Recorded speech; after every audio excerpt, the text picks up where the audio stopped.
Salam əziz treyderlər və investorlar. Layihə sizinlə əlaqə saxlayır Sistem Guru Markets. Şirkət haqqında ümumi məlumatla başlayaq. Hər bir göstəriciyə biraz daha ətraflı baxaq. İstəsəniz, fasilə verə bilərsiniz. Sözügedən təşkilatın hər bir parametrinə daha diqqətlə baxa bilərsiniz. Şirkətin cari fəaliyyətini təhlil edəcəyik General Dynamics Corp. Ticker qeydə. Bu baxış o zamanki cari məlumatdan istifadə edilməklə hazırlanmışdır. 7 aprel 2025-ci il. Təsnifatına görə Guru Markets şirkət General Dynamics alt kateqoriyaya aiddir. Military təhlildə 64 şirkət iştirak edir. Bu çox təmsilçidir. Videonun sonuna doğru sifarişlərin həlli yollarını axtarın. Şirkət üçün ümumi nəticə 10 baldan 6,5 bal. Alt kateqoriya üzrə orta nəticə 1,8 baldır. Geniş baxsanız, ümumilikdə bütün birjada. Siz görə bilərsiniz ki, bütün fond bazarı üzrə orta xal cəmi 1,9 baldır. Şirkətin 6,5 bal göstəricinə qarşı General Dynamics Corp. Şirkətin səhmlərinin qiymət hərəkətinin müqayisəsi General Dynamics və alt kateqoriyalı şirkətlər. Son 12 ayda səhmlərin olduğunu görə bilərik General Dynamics mənfi 14,3% dəyişmə göstərdi. 6,1% alt kateqoriyasında qiymət dəyişikliklərinə qarşı. Bu qətiyyən heç nə demək deyil, amma bu faktı yadda saxlamaq lazımdır. Korporasiyanın bazar kapitallaşması General Dynamics 67,9 milyard dollar dəyərində qiymətləndirilib və alt kateqoriyanın bazar kapitallaşması 655 milyard dollardır. General Dynamics 10,237% paya malikdir və alt kateqoriyada yer alan iri şirkətlərdən biridir. Şirkətin balans kapitallaşması 22,5 milyard dollardır. Və alt kateqoriyanın kapitallaşması 191 milyard dollardır. General Dynamics Corp payı 11,554% təşkil edir. Birjanın işğal olunmuş səhmlərini və balans dəyərini müqayisə edərək aşağıdakıları görürük. İşğal olunmuş pay General Dynamics alt kateqoriyada birjanın kapitallaşması halında qiymətləndirmə 10,237% təşkil edir. Balans dəyəri 11,554% təşkil edir. Bu, bazar kapitallaşma payının 13% artması deməkdir. Alt kateqoriyada şirkətin bazar payının və balans dəyərinin qiymətləndirilməsi yaxşı, 1 bal. Təhlil edilən şirkətin borc öhdəlikləri 10,585 milyard dollar təşkil edir. Balans dəyərinə olan maliyyə öhdəlikləri kapitalın 48%-ni təşkil edir. Şirkətin borc öhdəlikləri üzrə nəticə yaxşı, 1 bal. Şirkətin səhm qiymətinin mənfəətə nisbəti 17,7-dir. Alt kateqoriya üzrə orta göstərici 24,8-dir ki, bu da alt kateqoriya üzrə orta göstəricidən 29% aşağıdır. Alt kateqoriyadakı şirkətlərlə müqayisədə bazar qiymətinin onun mənfəət nisbətinə qiymətləndirilməsi yaxşı, 1 bal. Son 12 ayda mənfəət 3,782 milyon dollar olub. Növbəti 12 ay üçün proqnozlaşdırılan mənfəətin 4,390 milyon dollar olacağı gözlənilir. Bu, hazırki göstəricidən 16,1% çoxdur.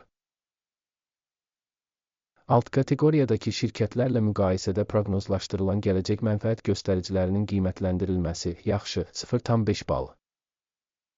Şirkətin qiymətinin gəlirə nisbəti 1,4-dür.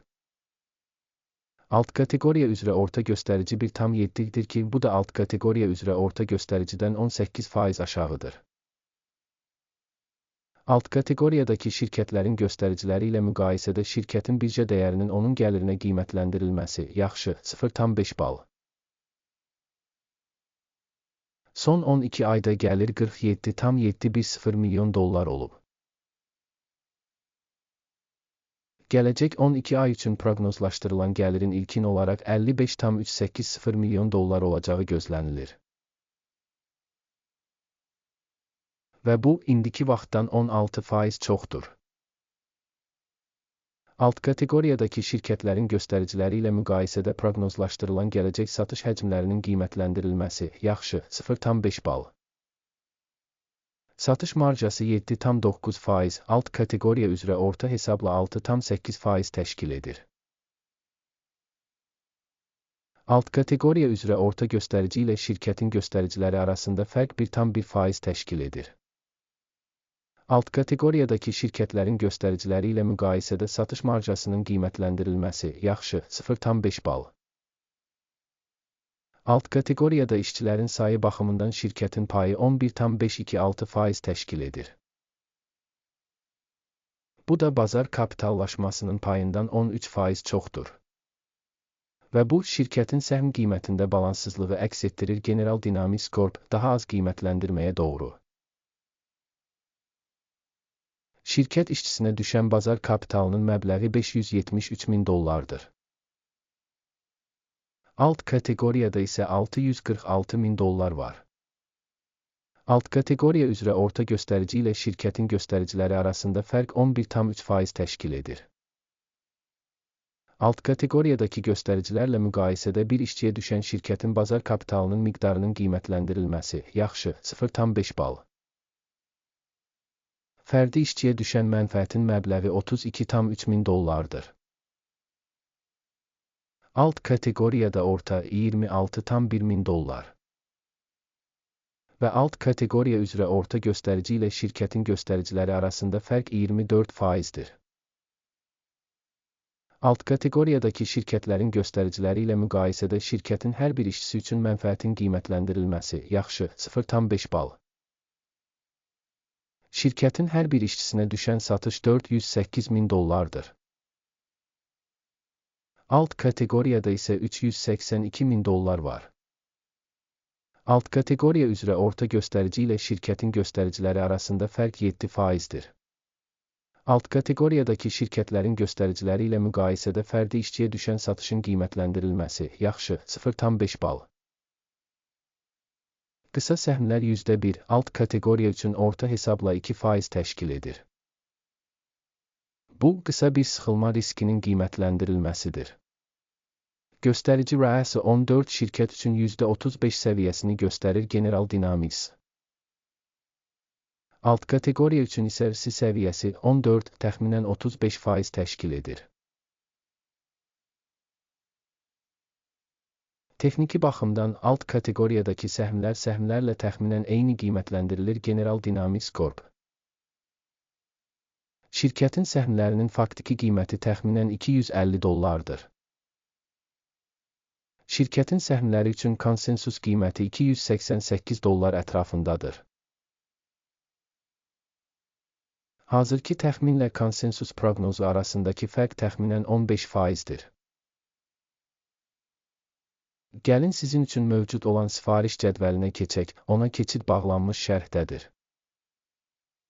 Sifariş cədvəlində əvvəllər müəyyən bir mövsümdə səhm qiymətləndirmə istinad sistemi tərəfindən qəbul edilmiş bütün qərarlar var. Guru, Markets. Sifariş cədvəlinə giriş pulsuz və pulsuzdur. Link bağlanmış şərhdə. Şirkətin qiymətli kağızlarının təhlili əsasında General Dynamics Corp. İnformasiya sistemi Guru, Markets aşağıdakı qərar qəbul edildi. Səhm üçün 250,1 dollar qiymətində alış sifarişi açın. Sifariş açıqdır, çünki şirkət kifayət qədər yüksək qiymətə malikdir. Təşkilat qiymətləndirmə metodu, AKİMin indeksi ilə qiymətləndirilib. Mənfəət götürmək 264,48 səviyyəsində müəyyən edilmişdir.